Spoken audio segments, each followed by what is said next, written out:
بسم الله الرحمن الرحيم. اللهم صل وسلم وبارك على سيدنا محمد وعلى اله واصحابه اجمعين. ازيكم حبايبي، عاملين ايه؟ يا رب ان شاء الله تكونوا بخير وبصحه وسعاده حبايبي. يا رب يكرمكم يا رب ويعطيكم من كرم ربنا كمان وكمان حبايبي كلكم، كل حبايبي اللي دخل جديد وحبايبي اللي معايا من زمان واللي من داخل مصر وخارج مصر. ربنا يبارك لي فيكم ويديكم الصحه والعافيه يا رب، وكل سنه وانتم يا رب بخير وبصحه وسعاده وهنا يا رب وسرور. النهارده حبايبي هنعمله مشروب حلو كده، لزوم بقى الحر ده. هنعمله للولاد مشروب جميل كده ينعشهم كده وجميل، وهو تشربيه كده يا على حلاوته. ده عناب انا نقحته من امبارح بالليل. عاوزه بقى تغليه وتسيبيه يبرد مفيش مشكله، عاوزه تنقعي زيه مفيش مشكله، عادي اللي انت عاوزاه، بس المهم يكون ساقع ومتلج كده وجميل. خلاص، وده تلج ماشي. طب هنعمل ايه الاول؟ اول حاجه هنعملها هنحلي العناب. ماشي، ده عناب هنحليه ماشي، بس ما نحلوش قوي يعني، في الوسط كده. خلاص، انتوا عارفين بس العناب بياخد سكر كتير. احنا نحلي بقى العناب كده تحليه حلوه كده، حلوه كده، تحليه جميله كده اهو. نحليه علشان يبقى متحلي حلو. خلاص، بس قلبوا بقى تقليبه حلوه كده وارجعوا. بصوا يا حبايبي بقى، حلينا حلو قوي التحليه اللي انت تحبيها، بس انا يعني بقول لكم ما تخلوش مسكر قوي، خليه يعني في المعقول كده، علشان الاضافات اللي احنا هنحطوها عليه ولما تيجي تشربيه تلاقيه حلو. خلاص، فاحنا هنعمل بقى كده. بصوا، صبوا بقى في الكوبايات كده اهو، نص عناب. خلاص اهو، نص عناب، اكبر من دي تقريبا. خلاص، نص العناب. خلاص كده. تلج بقى من عندك، بس لو التلج اقل من كده شويه انا برضو هكسر دي شويه، هكسرها اهو. بص حبايبي اهو، تلجايه.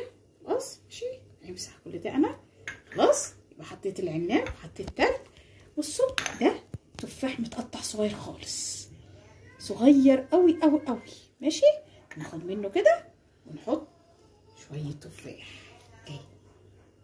خلاص، شويه تفاح اهو، مش كتير اهو. خلاص ماشي. ايه تاني بقى الحاجه اللي هتدي بقى طعم؟ سفن اهو عليها كمان. يلا بقى شوفوا بقى الجمال ده، شوفوا بقى الجمال والطعم اللي انتوا هتشربوه هتدوقوه وتقولوا الله على المشروب ده. مشروب رائع رائع، هيعجبكم قوي قوي قوي قوي، هيعجب الولاد. العناب كلنا عارفين فوائده وجماله، كله فوائد. نقص اللي عنده نقص حديد، واللي ضغطه عالي بيوطيه، لو نقحتيه يوطي الضغط. لو غليتيه يعني يظبط. والله هو بيظبط يعني، هو كويس، هو بيظبط الضغط في كل اوقاته. هو كله منعش كده وجميل. ومع المشروب ده بقى اللي انتوا هتشربوه بقى، وقطع التفاح بقى دي اللي فيه، هتشربي كده مع قطع التفاح ده وادعيلي وخلي الولاد يدعولي. ما تنسوش حبايبي تدعولي كده وتجربوا المشروب ده، هيعجبك قوي قوي قوي قوي. زي ما قلت لكم، العناب عاوزه تنقعيه مفيش مشكله، زي ما انا نقعته من بالليل للصبح. عاوزه تغليه وتسيبيه يبرد مفيش اي مشكله.